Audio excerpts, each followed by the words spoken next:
आज हमारी first class में हम बात करेंगे ऐसे टॉपिक के बारे में जो कि बहुत ही ज्यादा इंपॉर्टेंट होता है, जिसको हम बोलते हैं फंडामेंटल एनालिसिस। दोस्तों, स्टॉक मार्केट में या फिर किसी स्टॉक में इन्वेस्ट करने से पहले हमें दो एनालिसिस करनी होती है। फर्स्ट है फंडामेंटल एनालिसिस और सेकंड है टेक्निकल एनालिसिस। इस वीडियो में हम अभी सिर्फ फंडामेंटल एनालिसिस को देखेंगे, लेकिन आने वाली कुछ वीडियोस में ही हम टेक्निकल एनालिसिस को भी काफी डीपली सीखने वाले हैं। दोस्तों, एकदम सिंपल लैंग्वेज में बात करें तो फंडामेंटल एनालिसिस उस चीज को बोलते हैं जिसमें हम किसी भी स्टॉक की वैल्यू को एनालाइज करते हैं, जिससे हमें ये पता चलता है कि जिस स्टॉक में हम पैसा इन्वेस्ट करने वाले हैं वो हमें अभी किस प्राइस पर मिल रहा है। अभी के प्राइस के अकॉर्डिंग हमें वो स्टॉक सस्ता मिल रहा है या फिर महंगा मिल रहा है। अगर कोई भी स्टॉक अपनी इंट्रिंसिक वैल्यू से कम प्राइस पे मिल रहा है तो उस टाइम पर वो अच्छा माना जाता है। किसी भी स्टॉक की इंट्रिंसिक वैल्यू को चेक करने के लिए हमें कुछ चीजों को एनालाइज करना होगा, जैसे कि प्राइस टू अर्न रेशियो, डेब्ट टू इक्विटी और करंट रेशियो। दोस्तों, सबसे पहले हम लोग बात करते हैं प्राइस टू अर्निंग्स रेशियो के बारे में, यानी कि पीई रेशियो के बारे में, जिसका मतलब होता है कि कंपनी के 1 रुपए के प्रॉफिट के बदले में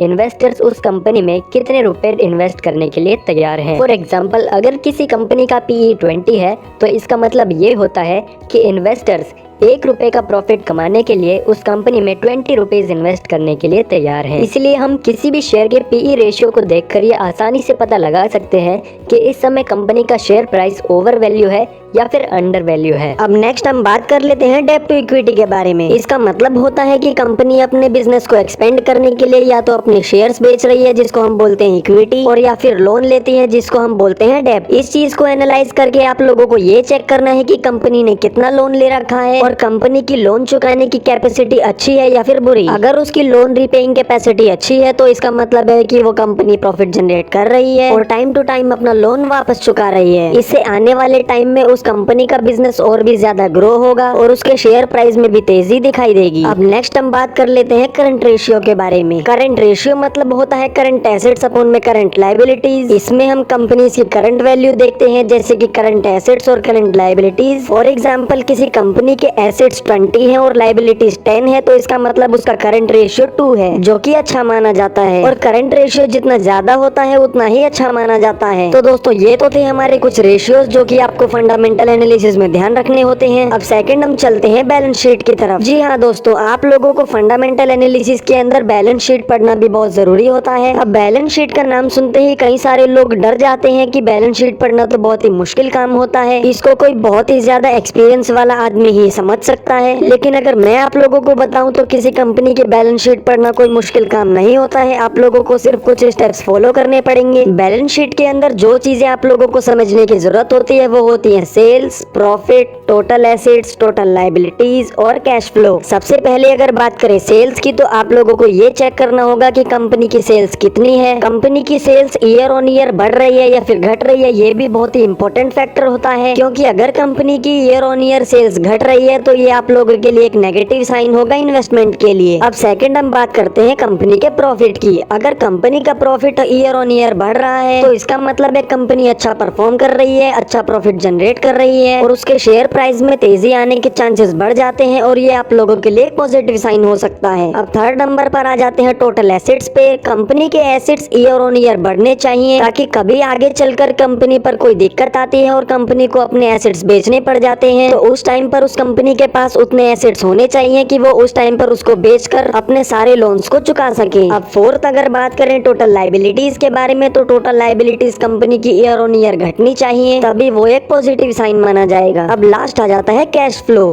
कैश फ्लो जितना कंपनी में ज्यादा रहेगा उतना ही अच्छा होगा। इसका मतलब है कंपनी का कैश फ्लो बढ़ते रहना चाहिए। तो दोस्तों, अगर आप लोगों ने ये 5 चीजें एनालाइज कर ली तो इसका मतलब है आप लोगों ने कंपनी के बैलेंस शीट को पढ़ लिया है और उसके बाद आप लोग उसमें इन्वेस्टमेंट करने या ना करने का फैसला ले सकते हैं। अब आप लोग ये सोच रहे होंगे कि मैं जो आप लोगों को चीजें बता रहा हूँ जैसे कि फंडामेंटल एनालिसिस, बैलेंस शीट, इस चीज को आप लोग कहाँ चेक करेंगे, तो इसका भी मैं अभी आप लोगों को जवाब दे देता हूँ। किसी भी कंपनीज के फंडामेंटल्स चेक करने के लिए आप लोग इस वेबसाइट का यूज कर सकते हैं। इस वेबसाइट का नाम है टिकरटेप। इसका आपको प्ले स्टोर पर ऐप भी मिल जाएगा जिससे कि आप लोग काफी इजीली फंडामेंटल्स को एनालाइज कर सकते हैं। तो दोस्तों, फंडामेंटल एनालिसिस के अंदर बैलेंस शीट को पढ़ने के बाद हमारी जो थर्ड नंबर पर चीज आ जाती है उसका नाम है बिजनेस। इसमें आप लोगों को कंपनी के बिजनेस के बारे में एनालाइज करना होता है, जैसे कि कंपनी का किस चीज का बिजनेस है, उस चीज की मार्केट में कितनी नीड है और फ्यूचर में उस कंपनी का वो बिजनेस चलेगा या फिर नहीं, कंपनी की मोनोपोली होनी चाहिए और कंपनी के कॉम्पिटिटर्स हैं या फिर नहीं, और अगर हैं तो वो कितने पावरफुल हैं। ये सभी चीजें आप लोगों को कंपनी के बिजनेस के अंदर चेक करनी होंगी, जिससे कि आप लोगों को ये पता चलेगा कि उस कंपनी का बिजनेस आने वाले टाइम पे ग्रो होगा या फिर नहीं, और कंपनी कितना प्रॉफिट बना पाएगी। ये सभी चीजें चेक करने के बाद आप लोग आराम से फैसला ले सकते हैं कि आप लोगों को उस स्टॉक में इन्वेस्ट करना है या फिर नहीं। अगर आप लोगों को सारे साइंस पॉजिटिव नजर आते हैं तो आप लोग आराम से उस कंपनी में इन्वेस्ट कर सकते हैं और लॉन्ग टर्म में एक अच्छा खासा प्रॉफिट जनरेट कर सकते हैं। तो दोस्तों, अगर आप लोगों ने ये वीडियो यहाँ तक देख ली है तो मैं आप लोगों को बता दूं कि आप लोगों ने फंडामेंटल एनालिसिस को सीख लिया है। आप लोगों को फंडामेंटल एनालिसिस की जितनी भी बेसिक नॉलेज होनी चाहिए वो मैंने आप लोगों को बता दी है। मेरा मोटिव है आप लोगों को चीजों को डायरेक्ट वे में बताना, ताकि आप लोगों को इजीली चीजें समझ आ जाएं और आप लोग 5 से 10 मिनट की वीडियो में ही सारी चीजों को सीख जाएं। क्योंकि यूट्यूब पर काफी सारे यूट्यूबर्स ऐसे हैं जो कि एक छोटा सा टॉपिक समझाने के लिए अपनी वीडियो को बहुत ही ज्यादा लंबा बना देते हैं। वो उस वीडियो में डायरेक्ट वे में बात नहीं करते, चीजों को गोल गोल घुमाकर समझाते हैं, जिससे कि आप लोगों का टाइम वेस्ट होता है। तो दोस्तों, ये थी आज की हमारी वीडियो जिसमें मैंने आप लोगों को बताया फंडामेंटल एनालिसिस के बारे में, एंड आई होप कि आप लोगों को सारी चीजें समझ आ गई होंगी। अगर आप लोगों को कोई भी चीज समझ नहीं आई है या फिर कोई भी डाउट है तो आप लोग कमेंट सेक्शन में वो डाउट पूछ सकते हैं। मैं आप लोगों का रिप्लाई जरूर करूंगा और आपका आंसर भी दूंगा।